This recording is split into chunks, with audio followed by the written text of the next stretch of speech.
노변에게 물어봐 2MC 이끌어가 산상식 문제 그리고 법률 문제 네가 필요한 사례들로 불러주네 고민과 근심은 털어놔 I don't care 본격 정보 법률 팟캐스트 진짜 살아있는 리얼 에피소드 노변에게 물어봐 2MC 이끌어가 노영이와 두 남자의 위대한 영상.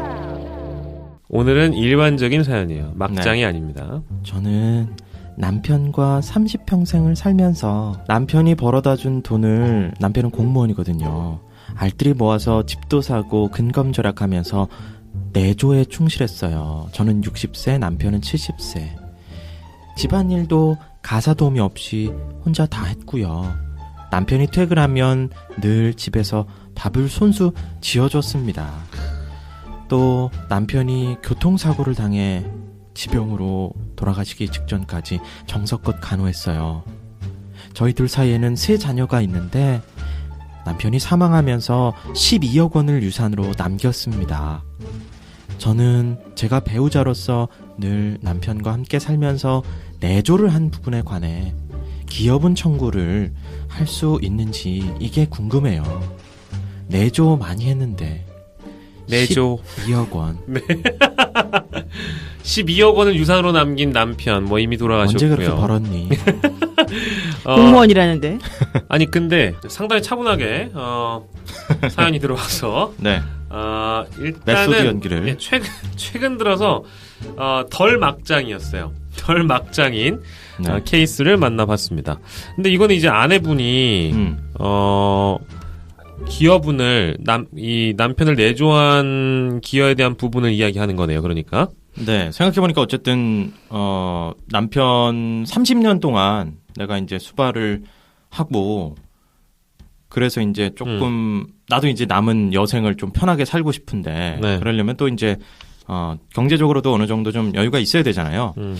뭐 그런 것도 두 가지 동시에 생각하면서 이제 뭐 자녀들은 또 계속 벌 테니까, 내가 좀 더 기여분을 주장할 수 있지 않을까, 뭐 이런 말씀을 주신 것 같아요. 근데 이게 제가 생각해보면 아내와 남편 사이에는 일종의 그 의무 같은 게 있지 않아요? 서로 그 뭐 내조 뭐 외조 이런 이게 맞는다는지 모르겠는데 네. 보통 자식들이 부양의 의무 모시는 거에 대한 의무를 우리가 보통 몇몇 사연에서 만나서 그거에 대한 기여분을 요구하는 거는 인정이 됐는데 이건 인정이 되나요? 그러니까 기본적으로 그 부양의 의무라고 하는 것은 이제 남편과 배우자, 그러니까 부인, 이 배우자 상호간에 당연히 부양의 의무가 있고요. 그렇지 않다 하더라도 직계 혈족 간에는 당연히, 그리고 혹은 동거하는 사촌 이내 사람들 간에는 부양의 의무가 있죠. 여기서 예를 들면 부인이 남편은 돈을 벌어오고 공무원이고 부인은 집안일을 가사 도움이 없이 스스로 다 했다. 남편이 퇴근하면 집에서 밥을 손수 지어줬다. 남편이 교통사고를 당하면 본인이 간호를 해주었다. 근데 사실 이 정도는 우리가 일반적으로 다 어떤 부인이나 다 하는 거 아니겠습니까? 네. 그렇기 때문에 이런 정도의 행동은 그냥 일반적인 부양 의무에 사실은 속하는 것이고 이것을 가지고 특별히 더 기여했다라고 사실 판단하지는 않아요. 부부간에는. 그러니까 물론 특별 기여라고 하는 것을 당연히 이제 상속인들 사이에서 누구의 기여가 엄청나게 클 때는 그 기여를 한 부분을 퍼센테이지를 나눠서 빼고 나머지 가지고 이제 상속 순위별로 뭐 돈을 나눠 가지는 것인데 네. 그 기여를 인정할 것인지 말 것인지 관련해서는 이 여성분, 사연의 주인공인 여성분이 한 정도는 네. 그냥 누구나 당연히 해야 되는 것이기 때문에 이걸 기여로 보지는 않죠. 다만 이제 이분이 지금 이 사건의 이 사례 특수성은 남편이 공무원이잖아요. 네. 네. 남편이 공무원으로서 뭐가 있어요? 연금 수급권이 있잖아요. 예. 공무원들은. 네. 그렇게 되면 공무원 사망 당시에 그 부양되고 있던 가족에 대해서는 사실은 이 남편이 공무원으로서 재직하다가 퇴직한 지 얼마 안 돼서 사실 돌아가셨기 때문에 네. 남편이 받았던 그 연금의 60% 정도까지는 원래 또 유족연금으로 받습니다. 유족연금. 예. 그래서 원래는 이제 부인, 배우자가 최우선 순위가 돼서 배우자하고, 그러니까 민법상 상속 순위랑 동일하게 받는데 배우자는 항상 그 자녀가 있는 경우는 자녀하고 이제 동순위가 되거든요. 그러면 배우자 그리고 이 자식들 이 사람들에게 또 나눠서 주기 때문에 이 집은 아버지가 12억도 남겨주고 공무원 연금도 남겨준 셈이 됐죠. 평생 원래는. 네, 그런 부분들이 사실은 조금 있어서 뭐 이 케이스는 좀 그런데 어쨌든 여기서의 쟁점은 엄마가 네. 남편이 이제 사망한 다음에 자식들하고 그냥 법정 상속분이 1.5 대 1대 1대 1 이런 식으로만 나눠 가지는 게 맞냐. 엄마는 더 많이 줘야 되는 게 아니냐. 네. 근데 사실 현실적으로는 원래는 법대로는 하자면 그렇진 않다. 법대로는 원래 똑같이 균등 배분이 원칙인데. 그렇죠. 균등 배분이 아니라 이제 법에 나와 있는 상속분대로. 그러니까 배우자는 1.5. 그다음에 자식들은 1. 1.5 대 1. 그러니까 이렇게. 3분의 2 대 3분의 1 이런 식으로 원래 나눠지는 거죠. 그러니까 3대 2가 되는 거예요. 3대 2대 2대 뭐 이런 식으로 나누는 거죠. 3대 2. 네, 3대 2 정도 되는 거죠. 엄마가 3, 자식이 2. 근데 이제 엄마들 입장에서 보자면 좀 이거는 말이 안 된다 이런 얘기도 해요. 그럴 수도 있겠네요. 왜냐하면 결국 자식은 그냥 이제 물려받은 거지만 예. 부부는 어쨌든 둘이서 같이 합신해서 돈을 번 거잖아요. 재산 형성을 사실은 한 거는 기여를 한 그렇죠. 같이 재산 형성 남편 이름으로 해놨을 뿐이지 원래는 둘이 같이 번 거다라고 요즘 생각이 나오잖아요. 그렇죠. 근데 그거를 가사노동도 그러니까 남편이 죽으면서 남겨놓은 그 재산의 원래 반은 내 거여야 되는 거지 원래는. 만약에 이혼을 하는 경우면 그런 식으로 이혼하더라도 보통 이제 여기는 뭐 한 30년 살면 50%대 50% 이렇게 나눠라라는 얘기가 있기 때문에 네. 기본적으로는 이 남편이 원래 남겨둔 재산이 12억이면 그중에 6억은 내 거다 원래. 그러면 내 거 6억은 내버려 두고 아버지가 남긴 6억 중에서 3대 2의 비율로 나눠야 된다. 이렇게 엄마들이 주장할 수가 있는 거죠. 그게 더 합리적이지 않아요? 그렇죠. 근데 이제 괜히 자녀 입장에서는 굉장히 좀 또 어떻게 보면 또 서운할 수도 있겠. 근데 자녀는 그 재산을 자기네들이 버는데 기여하진 썼지, 않았잖아. 사실. 그동안 썼잖아. 그러니까 사실은 사실 엄마가 자식 입장에서 이런 거를 더 갖고 싶어서 요구하는 거는 내가 엄마면 엄마 입장에서 더 야속할 것 같은데. 그러니까 서로 이게 그래서 이분이 돌아가시기 전에 유산을 깔끔하게 좀 정리를 하고 가셨으면. 근데 정리한다 하더라도 합의를 과정을 통해서. 기본적으로 여기서 전제는 이 아버지 명의로 된 재산이 12억이지만 네. 원래 엄마가 사실은 챙겨야 될 몫이 뭐였냐. 원래 절반을 원래 엄마 거로 보고 네. 이거 나머지 가지고 나누는 게 맞냐. 아니면 네. 전체적으로 그냥 다 아빠 걸로 보고 네. 상속 비율대로 나누는 게 맞냐. 이제 이 부분이잖아요. 그리고 사실 또 유산이 뭐 어머니한테 가면 어머니가 만약에 또 이 지금 내조했던 부인이 돌아가시게 되면 또 유산이 또 나눠지는 거죠. 갈 거잖아요. 네, 그러니까 결과적으로 따지게 되면 지금 말씀하신 것처럼 하게 되면은 엄마한테 많이 주면은 나중에 세금으로 다 나간다. 이런 얘기들을 또 하는 거예요. 무슨 얘기인지 아시겠죠? 어차피 자식들이 물려받을 건데 엄마 아빠 돌아가시게 되면 결국 자식이 물려받는 건데 엄마한테 한 번 물려줬다가 다시 내가 또 한 달에 거쳐서 오게 되면 아빠한테 직접 받으면서 한 번 세금 내는 거 이외에 두 번 내야 하는 거잖아요. 그렇죠. 그건 바보 같은 그거는 바보 아니야. 그 극단적인 예가 이런 게 있었어요. 옛날에 그 그림 엄청나게 잘 그리는 우리나라 그 엄청난 화가인 분이 지금도 살아계신 90살 넘으셨겠죠. 네. 그분이 재산이 뭐 100억인가 됐었단 말이에요. 네. 근데 그분이 90살 때인가 그 재혼을 하셔가지고 새로 얻은 부인에게 자기 재산을 이제 자기 좀 있으면 사망할 것 같으니까 증여를 미리 한 거예요. 네. 그러면서 증여세 당연히 냈겠지. 전 재산을 전부 다 그 부인한테 넘겼어. 네. 그리고 증여세를 반 정도 냈어. 근데 그러고 났는데 글쎄 그 부인이 먼저 죽은 거예요. 아이고. 그 젊은 사람이. 그래가지고 다시 그 부인으로부터 다시 상속을 받았어요. 자기가 줬던 거를. 그러면 걸 다시 넘겨받으면서. 그러면서 50억 정도 남아있던 걸 다시 받았는데 또 역시 그 중에서 한 25억 정도로 또 세금으로 내보내고 본인 25억 받은 거예요. 원래 100억 있었는데. 아이고야. 생각해보면 너무 아깝죠. 네. 아니 뭐 국가 차원에서는 뭐 아니 뭐 그건 당연한 건데 뭐 법대로 하고 원칙대로 하고 당연한 건데 뭐 상황이 상황이니만큼 좀 아까운 건 있지. 그렇다고 뭐 사람이 언제 갈 줄 알고 그거를 뭐 그러니까 이제 이런 식으로 따져보면 이 케이스에서도 만약에 그냥 12억이 있으면 어차피 엄마는 나중에 나한테 줄 거니까 자식들이 그런다고 그냥 엄마는 빼고 어머니 연세 많으시니까 이제 70세 먹은 아버지로부터 왜냐면 상속인들끼리는 재산 분할이나 상속 재산에 대한 협의를 할 수 있거든요. 그러니까 분할 협의를 통해서 그냥 모든 재산을 자식 이름으로 다 넘겨버리는 거예요. 그렇게 되면 그냥 나중에 자식들이 또다시 엄마로부터 상속받을 게 없으니까 한 번에 딱 끝나는 거잖아. 근데 그렇지 않고 엄마한테 지금 말한 것처럼 엄마 6억 주고 나머지 갖고 나눠가지고 그러면 한 번 이미 상속하면서 세금 내자 엄마도 다 내고 그런 다음에 이 엄마가 죽으면서 또 다시 그 재산을 또 자식들이 또 나누는 과정에서 또 다시 세금을 또 내니까. 세금이 또 발생하니까. 그래서 그거 가지고 문제가 너무 심각하다. 이런 얘기도 있고요. 요즘은 네. 그래서 아예 엄마가 뭐 아까 말한 대로 뭐 80이다. 부모가 80이다. 네. 근데 자식들이 이제 나이 많으면 50, 70, 60 그러잖아요. 그런 네네. 사람들. 그러면 아예 손자 손녀한테 줘버리자. 대습상속 비슷하게. 손자 손녀한테 줘버리게 되면 그 중간에는 부모가 손자 손녀한테 또 나중에 어차피 또 받아서 줄 때 또 세금을 또 안 내는 효과가 있잖아요. 그렇게 해버리자. 네. 그래서 세금을 줄이자. 이런 재테크 방식도 또 있어요. 그러니까 이게 뭐 굉장히 아이디어 차원으로 이제 여러분들이 참고해서 들으실 만한 얘기지만 근데 그 옛날에 감정이잖아요, 사실 이거는. 옛날에 과기부 그치. 벤처 과학부인가요? 그 벤처 과학부 장관인가? 네. 벤처 기업부 장관인가 얼마 전에 네네네. 뽑았던 사람 생각나요? 그분이 홍종학?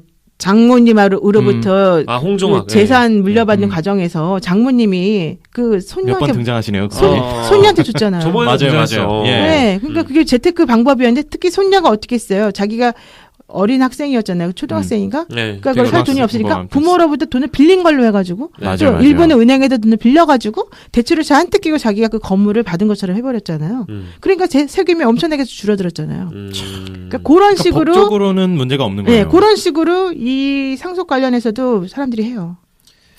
그러니까 저번에도 그 아까 홍종학 씨 사연을 생각해 보니까 법적으로 문제가 없었는데 국민 정서상 받아들일 수가 없었던 부분이 있었던 그렇죠. 거죠. 누가 봐도 사실은 그러니까 사실 꼼수지. 편법이니까. 꼼수와 편법이를 우리가 부르는 예, 것인데 불법은 아닌데 편법이죠. 그렇지. 부르는 것인데 중요한 건 그렇게 하는 이제 돈 많은 사람들이 네네네네. 그렇게 하는 사람들이 많더라. 네. 그래서 우리는 뭐 적당히 벌자. 그렇죠. 예. 저희가 예. 뭐 많이 벌고 적당- 싶어서 많이 못 버는 게 아니고 예. 아무튼 세금 내기 싫어서 많이 안 본다는 거예요? 예, 뭐 세금 문제도 있고요. 세금 많이 내고 싶어하는 사람은 어디 있겠어? 뭐. 예. 그래요. 좀 세금 많이 내고 싶어요. 많이 벌어서. 한 1,000원 근데 버세요 그러면. 이게 우리가 사실은 인식적으로 세금을 내기 싫어하는 조세 저항이 있는 게 결국 정부의 어떤 복지나 이런 거 나한테 돌아올 거라는 그 신뢰가 이제 안 쌓여서 그런 거잖아요. 근데 이제 일부 이제 북유럽이나 이런 제도가 잘 돼 있는 곳은 세금을 내가 많이 내도 네. 전혀 나한테 돌아오니까 그리고 신뢰할 수 있고 다른 데다 허튼 데다 안 쓴다는 신뢰가 있으니까 그런 건데 네. 우리가 이 정부가 지금 이제 문재인 케어 문제도 그렇고 신뢰 형성하기까지 네. 사실은 정부나 이 정치권에서 부단히 노력을 해야 되는 것 같아요. 그래서 제대로 이 복지나 이런 것들이 우리에게 돌아온다는 확신이 있을 때 우리가 기꺼이 세금을 내고 뭐 그렇게 세테크니 뭐 네네네. 절세니 그런 걸 안 하면서 세금을 기쁘게 낼 수 있잖아요. 세금 내고 내 가족한테도 돌아오고 내 후대한테 뭐 잘 돌아온다. 이 사회가 제대로 가게 나는 오히려 돈을 씨앗을 심는 거다. 이런 생각이라면 세금 내는 게 전혀 아깝지가 않을 수 있죠. 근데 지금 좀 아깝다는 얘기네. 그러니까? 지금은 아깝죠, 사실. 아니, 다 보면, 다 지금, 그 절세하시는 분들, 뭐 돈 많으신 분들 이렇게 절세하고, 네네. 우리는 뭔가 투명지갑으로 다 내고. 그러니까 지금 보세요. 그 안 우리나라 이제 돌아오고 상속 이러니까. 관련해 가지고 보니까요. 이제 소득을 우리가 1분위부터 5분위까지 구분해서 나눠 놓잖아요. 네. 근데 소득이 이제 가장 저소득층으로 속하는 분들이 1분위에 속하시는 분들인데 네. 그분들이 상속으로 인해서 재산을 받는 퍼센테이지가 6% 정도 돼요. 6.6% 정도인가? 네. 그런데 5분위, 그러니까 사실은 이제 가장 돈이 많은 20% 상위 계층이겠죠. 네. 그 재산이 많은 그분들이 상속해서 받은 퍼센테이지는 30% 정도 되거든요. 그러니까 크네요. 돈 많은 사람들은 돈을 자기가 벌어서 물론 그것도 되겠지만 네. 부모로부터 상속받아서 부를 일구는 것이 많다는 거예요. 그러니까 부가 계속해서 세습된다는 뜻이 지금 여기 나오잖아요. 네. 그런 과정 중에서 그분들이 그러니까 1분위에 속하는 분들이 상속받는 금액하고 이 5분위에 속하는 분들이 상속받는 금액이 엄청나게 차이가 많이 나는데 네. 게다가 이제 그 상속 재산이 차지하는 비율도 전체적으로 봤을 때는 많이 차이가 나는데 네. 그분들이 기본적으로는 그냥 그거를 내고 싶겠냐고요. 그러니까 항상 절세할 수 있는 이런 방법을 찾는 거고 그런 도움을 주는 사람들이 바로 이제 세무사, 네. 변호사, 네. 네. 뭐 이제 회계사, 뭐 네. 법무사 이런 분들이 이제 항상 머리를 짜내 가지고 상속을 시켜주는 거죠. 네. 그러니까 이런 거 생각해 보게 되면 지금 물론 이제 이건 기업은의 문제하고는 전혀 다른 부분이긴 하지만 네네. 사실 저도 세금 내기 싫거든요. 나라가 도대체 나한테 해준 게 뭐 있어 이런 그러니까요. 생각하거든요. 그러니까. 근데 그런 생각이 들지 않도록 이것도 좀 고쳐야 될 필요가 있고 그렇죠. 특히 배우자가 상속받는 그 분에 있어서는 네. 단순히 그냥 누구의 명의로 되어 있는 것을 그냥 1.5대 1대 1 이런 식으로 가는 거 과연 타당한지에 대해서도 다시 한번 생각해볼 필요는 있다고 봅니다. 제도적으로 손볼 부분들은 좀 봤으면 좋겠어요. 현실에 잘 맞지도 않고. 네. 그래요. 알겠습니다. 기여분을 원하시는 대로 인정받지는 못하셨겠지만, 네. 아무튼 자녀분들하고 이제 행복하게 사시면서 네. 자녀분들에게 효도 받으면서 정말 인생 잘 살았다라고 생각하면은 네. 돈 남는 것보다야. 네. 그게 훨씬 더 뭐가 됩니까 지금? 여성스럽고 착한 아주머니의 사연이었습니다. 12억 원이나 남겼어요. 내죠. 네. 그래요. 두 번째 사연. 게다가 연금도 있어요. 유정연금 좋다. 네. 두 번째 사연으로 넘어갈 텐데요. 좋다고 표현하면 안 되겠구나. 안 돼요. 안 되겠구나. 예. 자, 두 번째 사연 어김없이 찾아온 뒷박 시리즈. 부제는 망나니 같은 오빠들의 사연을 만나보도록 하겠습니다. 상속 재산 분할 심판 소송, 대습 상속, 부담부 정리요, 쌍무 계약, 효도 계약서 이게 다 뭐예요? 지금은 복잡할지 몰라도 당신에게 꼭 필요한 유산 상속과 증여에 대한 이야기. 호모 100 세대로 다시 태어나자.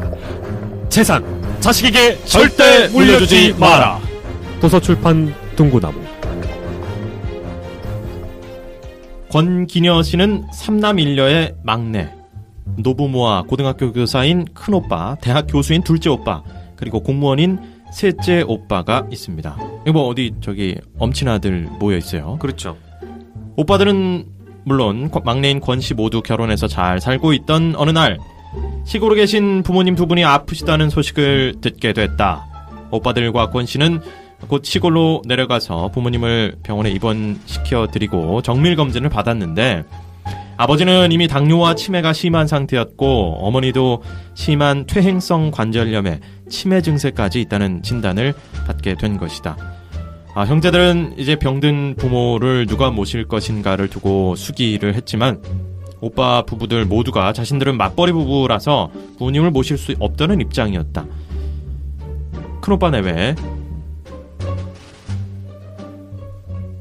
이거 대사한 것 같은데요? 우리 맞벌이 하는데 부모님으로 어찌 모시겠어요? 둘째 오빠 내외. 저희도 마찬가지예요, 형님. 동서는 어때요? 셋째 오빠 내외. 저희도 그렇죠 뭐. 아가씨는 어때요? 저도 그렇지 뭐. 빠듯해서 어쩔 수가 없어요.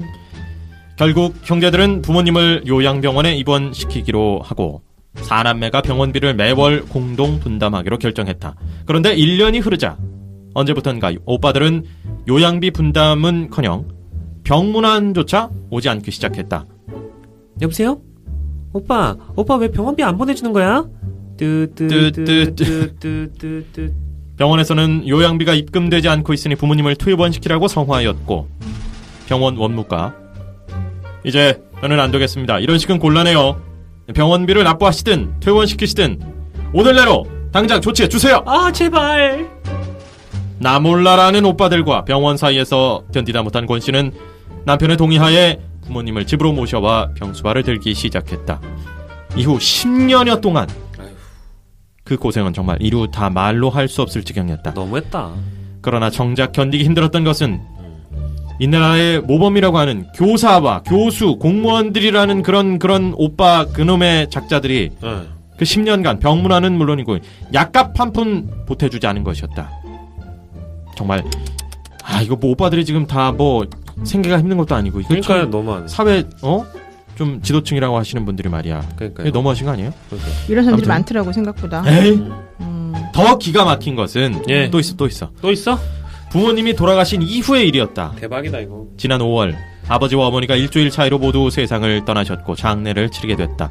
그런데 장례가 끝나자 세 형제들은 부조금이 모두 자신들의 조객들이 낸 것이므로 나중에 다시 부조로 돌려줘야 한다면서 장제비를 제외하고 모두 나눠 가졌다. 이럴 수가 있는 거야? 정말 오빠들의 사람도 아니야. 아이고 뭐 이렇게 착하게 해요 이번에. 좀 더 뭔가 좀 팍. 네. 이 자식들이 진짜. 여자야? 네. 이 자식들이 진짜. 문제는 그것만이 아니었다. 오빠들은 노부모가 남긴 시가 약 20억 원가량의 전답을 그간 막내인 권 씨가 노부모를 모셔왔던 사실에 대해서는 이런 방도도 하는 채 법정 상속분에 따라서 상속하자고 주장했다. 실화냐 이거? 와 대박.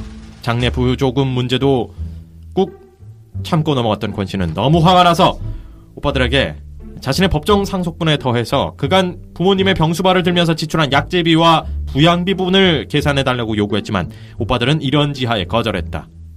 오빠들 이럴 수가 있어? 그럴 거면 그동안 내가 썼던 약제비하고 부양비 다 계산하는 게 맞잖아.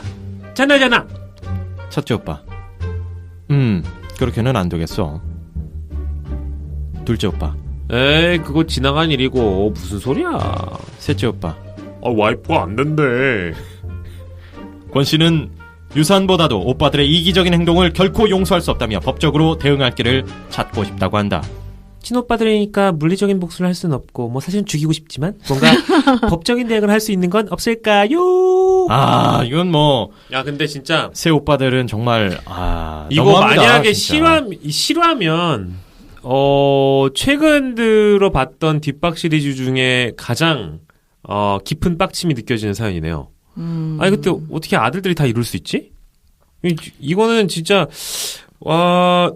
여기 뭐 아까 뒤에도 나오지만 뭐 와이프가 안 된다고 한다 뭐 이런 얘기를 하는 거 보니까 아무튼 뭐 내외가 아주 똑같아요. 그리고 이런 경우에는 사실 그 아들 딸들이 그냥 돌아가면서 병원비 내고 이러면 되는 거잖아요. 근데 뭐 지금 4명이나 있으면 사실 어렵지 않지 솔직히. 네, 부담을 좀 4분의 1로 줄여서 할 수 있는 건데. 네네네네.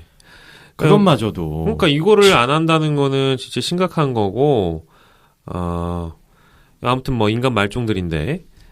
권기녀 씨, 여기 나오는 권기녀 씨, 제가 잠깐 연기했던 권기녀 씨도 뭐 이런 상황에서 오빠들하고는 완전히 다르게 10년 동안 아픈 부모님 모시고 살 수 있는 권기녀 씨도 대단하고 또 사위도 대단한 거죠.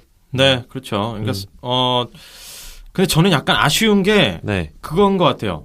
20억 원가량의 전답이 있었으면 사실은 이제 이 부모님께 조금 이 후견인 제도나 이런 걸 통해서 미리 의사를 받아서 전답을 좀 처분해서 이거를 내 걸 막 들여서 계속 그렇게 할 게 아니라 뭐 부모님 재산을 뭐 처분하면서라도 그렇게 해서 해왔으면 덜 억울할 거 아니에요. 아휴.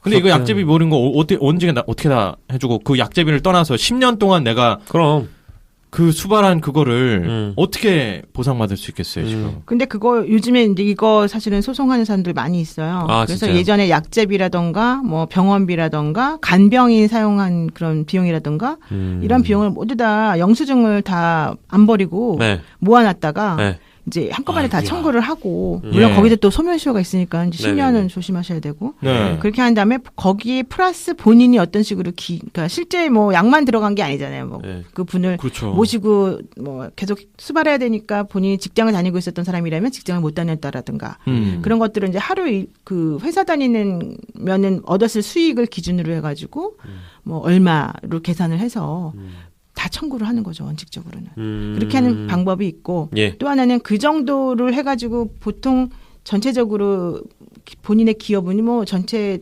금액의 20%다, 30%다. 이렇게 식구들하고 같이 합의를 해서 그게 오케이가 되면 예를 들면 10억이다라고 하면은 재산이 그 중에서 30% 기여분 인정하면 3억을 빼요. 3억을 이 사람한테 주는 거예요, 먼저 권기녀 씨. 그쵸. 그리고 나머지 7억을 가지고 법정 상속분들을 나눠 가지는 그런 방식으로 해요. 근데 거기에서 이제 아까 말한 대로 뭐 병원비 뭐 무슨 비 들어갔으면 이제 실비 정산을 또 거기서 해야 되겠죠.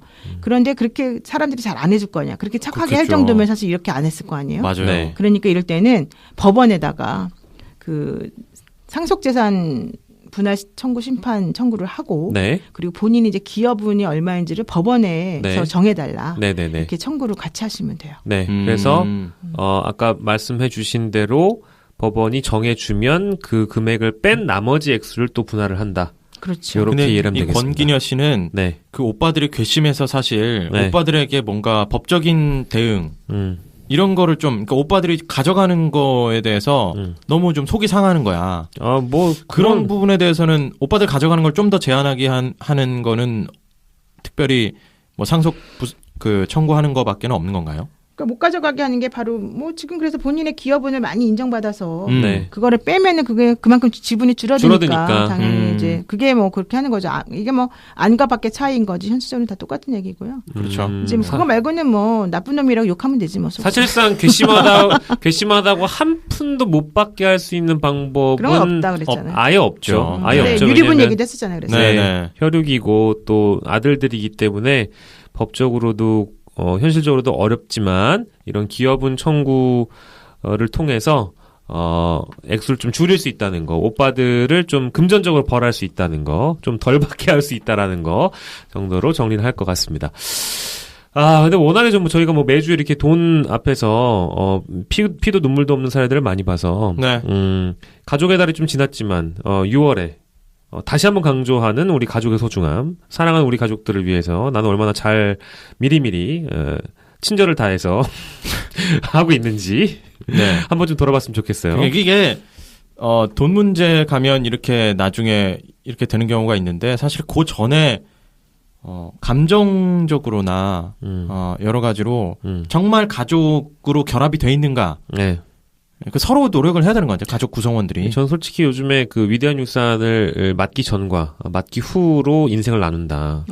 그래요. 이유가 그렇습니다. 그래요? 전에 인생 팟캐스트네 지금. 그럼요. 인생이죠. 저의 인생을 딱 이 위대한 유산 전과 후로 나눌 수 있어요. 왜냐? 이전에는 어떤 측면에서는 우리 부모님께 굉장히 물론 잘했지만 위대한 유산 이후에 지금 더 잘하고 있다. 전화 한 통을 받더라도 이게 무슨 얘기인지 굉장히 공손하게 어머니 그러셨어요? 아버지 그러셨어요? 심지어 어머니 아버지 지난번에 무릎 꿇고 밟던 게 그럼요. 너무 잘 봤죠. 이제는 뭐 막 바쁠 때 전화도 막 이렇게 팍팍 끊거나 제가 이따 전화할게요. 이런 식으로 안 끊어요. 어머니 제가 나중에 전화 드릴게요. 괜찮으시죠? 이렇게 그리고 전화 안 하죠. 아니요, 저 해요. 공손하게. 근데 이제 말은 이렇게 해도 굉장히 자주 내려가더라고요. 우리가 그럼요. 사실 지방에 부모님이 계시면 계시면 사실 뭐 여러 가지 핑계로 못 내려가고 못 찾아뵙는 게 굉장히 무슨 소리예요? 다반사인데 뭐 가족 행사도 굉장히 잘 챙기고 주일회식 가야죠. 굉장히 아주 멋있는 박상석 씨예요. 네, 알겠어요. 진짜 어떤 그런 우리가 지금 꿍꿍이도 얘기하는 없어요. 꿍꿍이가 있는 건 아니잖아요. 그럼요, 없죠. 가족 없어요. 간의 정, 그리고 네. 가족의 소중함을 우리가 새삼 느끼게 되는 팟캐스트라는 거. 네네. 예. 다시 한번 강조를 해드리고요. 네. 갑작스럽게, 우리가 이제, 마칠 시간이 다 돼가지고, 요 얘기를 좀 하고 넘어가도록 하겠습니다. 요즘 우리나라 경제 지표가 많이 안 좋다고 하네요. 아니 약간 태평성대라면서요. 아니 글쎄 뭐 그 태평성대는 대학생은 친구의. 느끼는 건데 예. 요즘 경제 상황이 뭐 아주 안 좋다는 얘기가 있습니다. 그러니까 통계청 자료가 나왔죠. 네. 예. 네. 어떻게 나왔습니까? 하위 20% 계층인 1분위 가계 소득이 월 평균 128만 6,700원으로 나왔는데 1년 전보다 8% 감소한 거예요. 예. 어머나. 그리고 2003년 관련 통계가 작성된 이래 가장 큰 감소폭인데 반대로 지금 그 상위 20% 계층인 5분위의 가계 소득을 살펴보면요. 월 평균 1,015만 1,700원. 이럴 수가. 1년 전보다 9.3% 증가한 겁니다. 그리고 거의 2004년 10배 차이 나는 것 같아요, 거의. 그렇죠. 그러니까 감소를 8% 했고 하위는 예. 뭐 못 사는 사람들은 더 못 살게 됐고 그다음에 상위 계층은 더 많은 큰 폭으로 가계 소득이 증가했다라는 거예요. 2004년 3분기 이후에 최대 증가폭이래요. 양극화가 아주 심화된 거네. 그 최저임금을 우리가 이제 올린다라고 하다가 이게 좀 문제가 있다는 여러 계층의 의견을 들으면서 네. 그러니까 최저임금 산입 범위와 관련해서 통상임금을 집어넣는 그 문제가 있었잖아요. 네네. 그 최저임금 산입 범위 기준으로 해서 올리겠다라고 지난번에 이제 국회에도 통과하고 당연히 대통령도 다 오케이를 한 거잖아요. 예. 그렇게 되면 현실적으로는 최저임금을 올린 효과라기보다는 예. 오히려 그냥 더 떨어지는 효과가 사실은 발생할 수도 있어요. 일부 계층에서는 그렇더라고요. 예. 저는 그래서 그거는 진짜 조삼모사 아니냐. 네. 그러면 아예 최저임금을 또 올려야 되는데 최저임금 자체를 또 올리려고 하면 또 반대가 심하잖아요. 지금. 네. 네. 그래서 나는 그 부분이 바로 이 하위 20% 계층 1분위 가계소득 네네. 이쪽하고 지금 연결되는 것 같아서 저는 이게 사실은 좀 되게 안타까워요. 근데 이게 참 모든 게 연동돼 있어서 참 어느 정책을 하나 딱 펼쳐가지고 뭐가 딱 해결되는 게 아니라 굉장히 복합적이고 다층적으로 살펴봐서 이걸 조밀하게 짜야 되는데. 그렇죠. 그 하나하나를 또 떼놓고 보면 또 분명히 비판할 부분들이 있지만 그게 만약에 모여서 조금 우리가 지켜보게 되면 또 어떤 효과가 나타날지 모르는 거잖아요. 근데 지금 일단은 그 최저임금 관련해서는 그 산입범위에 뭐 상여금 들어가고 이런 부분들 때문에 또 지금 논란이 있고. 그거 누가 한 거예요? 그거? 누가 만들었어? 국회의원들이 했잖아요. 아, 진짜 씨. 그리고 최저임금 인상하고 나서 과연 이게 소득주도 성장에 이게 지금 도움이 되고 있느냐. 네. 오히려 이 영세 사업자나 이런 데서는 최저임금이 올라가니까 사람을 잘라버리고. 그러니까. 그리고 가계 소득은 오히려 줄어들고. 그러니까. 그 희한한 그 효과들이 지금 발생하고 있어서 참 이게 뭐 김동연 경제부총리도 이제 얘기를 했지만 어느 편이 맞다 틀리다 이걸 떠나서 네. 서로 이제 좀 고심을 해보고 네. 그렇게 가야 되지 않겠냐. 무조건 이제 비판만 하거나 네. 또 혹은 무조건 뭐 찬성하거나 네. 이런 편 나눌 게 아니다. 네. 왜냐하면 이건 편 나누는 게 아니잖아요. 우리 같이 살고 있는 여기가 같은 배를 탔잖아요. 우리가. 그 얘기 나온 이유가 있어요. 뭐 저기 네. 뭐 김동연 부총리한테 누가 질문을 했대요. 장하성 정책실장하고의 불화설 이런 얘기가 나오고 있던데 어떻게 보느냐 뭐 이런 얘기도 질문이 나오니까 아마 네. 그런 것도 감안해가지고 그런 대답을 했을 거예요. 맞아요. 예. 네. 뭐 경제팀에서 어떤 또 계획이 있는지는 모르겠지만 이런 좋지 않은 뉴스들보다 좀 경제 쪽에서는 좀 더 좋은 뉴스들이 좀 많이 나왔으면 좋겠어요. 뭐 언제 좀 이게 좀 되살아날지 모르겠지만, 네. 남북 평화가 좀 더 좀 정착이 되고 국제 정세도 좀 안정이 되면서 우리 경제에도 좀 훈풍이 좀 불어왔으면 좋겠습니다. 다음 주에는 좀 더 이거보다 더 좋은 소식을 전달해 드릴 수 있도록 저희가 좀 기대를 해보고요. 저희는 다음 주에 다시 돌아오도록 하겠습니다. 여러분 안녕! 안녕!